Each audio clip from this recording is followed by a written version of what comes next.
Hi everybody, I'm Sean Duhamel from the Mass Retirees Association. Thanks for tuning in again. Today is Friday, March 27th. Before I jump into the details today, just let me say again that all of us here at Mass Retirees hope that our members and everyone tuning into this video is safe and secure and getting by during these difficult times as best as you can. If you need our assistance for anything, please do not hesitate to call us. You can reach us in the office, you can reach us at home. All of our contact information is on your Mass Retirees membership card, and that's one of the benefits of you being a Mass Retirees member. If you need something, we're here for you, and we're going to try to help you as best we can. So with that, let me jump into the news of the week. I have quite a bit of ground to cover. The first thing is I just want to repeat that we have had to cancel all of our meetings for the spring of 2020, and by that I mean all of our area membership meetings. So the Somerville meeting that was supposed to take place today, the Cape Cod meeting, the West Springfield meeting, the Peabody meeting, the Leominster meeting, the Boston meeting in Florian Hall, we have either canceled or postponed all of those meetings. As of now, we don't have any meetings on the books other than our upcoming annual meeting, which is the first Friday in September. And let's all hope that by the first Friday in September, we can come together again all in the same place at the same time and carry on with our normal business, and we'll really have something to celebrate at that point. But for now, the most important thing is that everybody stays safe and secure, and the best way for us to do that is to communicate with each other virtually, like I'm doing right now. Now, speaking of virtual communication, yesterday Mass Retirees hosted a telephone town hall. And for those of you who participated in it, thank you very much. We had 675 members online or on the phone at the same time, asking questions, listening in, getting updated on the latest news and information that's important to you as a public retiree. We're going to continue to do these telephone town halls every few weeks through the duration of this period of time that we're going through right now. None of us knows when it's going to end, but we're going to do our part here at Mass Retirees to stay engaged with you, to keep you informed, and again, to help any way we possibly can. And one of those ways is just going to be through communication, through videos like this, through telephone town halls, through Facebook, through email, and the old-fashioned newsletter that we're going to send out. Speaking of which, we're not missing a beat. We are going to press with our May 2020 newsletter today. Our team has worked very hard over the past few weeks. We've all been working from home. We've taken turns as needed to go into the office on Beacon Hill in downtown Boston, but we've been very careful. We want to keep everybody healthy, but we have put out the same product that we put out time and time again through our newsletter. It goes to the printer today. You should have it in your mailboxes in about 2 weeks. And again, it's chock full of all kinds of important information that's very relevant to you as a public retiree. In terms of cancellations, before I forget, the State Group Insurance Commission has also canceled all of its health fairs that are coming up through the month of April and into early May. The health fairs coincide with the open enrollment period, and traditionally they provide the opportunity for any of the enrollees of the GIC, which of whom there are 465,000 people insured through the GIC, if you can believe it. But these health fairs give you the opportunity to meet with Group Insurance Commission officials, meet with healthcare officials or health insurance company officials, have your questions and comments and so forth answered, and to give you all the information you need to choose which health insurance plan is the best fit for you. Now, the GIC is still going to be available to do all those things. They just need to find some workarounds just like we are doing. And we have reached out to the GIC. I've personally reached out to Matt Vino. He's the new executive director of the GIC, and we're very much looking forward to working with Matt. And you can look to the newsletter for some further information on Matt and his background. But I have reached out, I know that Frank Valeri has done the same thing, to offer our assistance in helping the GIC communicate with retirees during this period of time. Now, the GIC has extended the open enrollment period to June 1st this year. That gives you additional time to make your decisions, and we'll feel our way forward on these issues. But if you have specific questions or concerns about your health care, and you're trying to decide, between all these different plans, give us a call. Give Cheryl Stillman a call, give me a call, or Bill Reary or Nancy McGovern.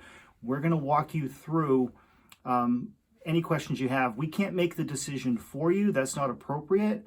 But we're going to give you all the information that you need to make an informed decision on your own to make sure that you're fully covered. Now, the other news that's going on, the House of Representatives today is expected to take up and pass the federal stimulus bill that the U.S. Senate passed 2 days ago.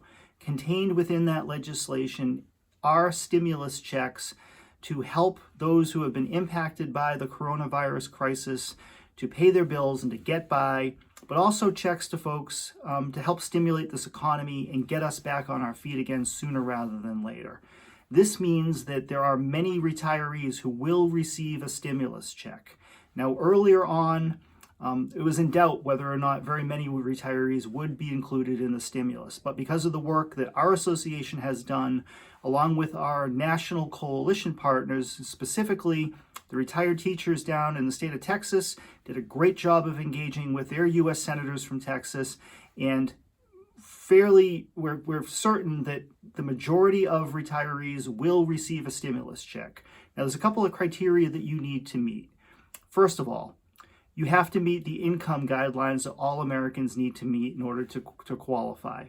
That's $75,000 for an individual, and income not exceeding $150 for a family or a couple filing jointly. Now, if you do earn a little bit above that, you will receive some stimulus, but it will be phased out the more you earn. And if you've earned over $100,000 a year, there will be no stimulus payment coming to you.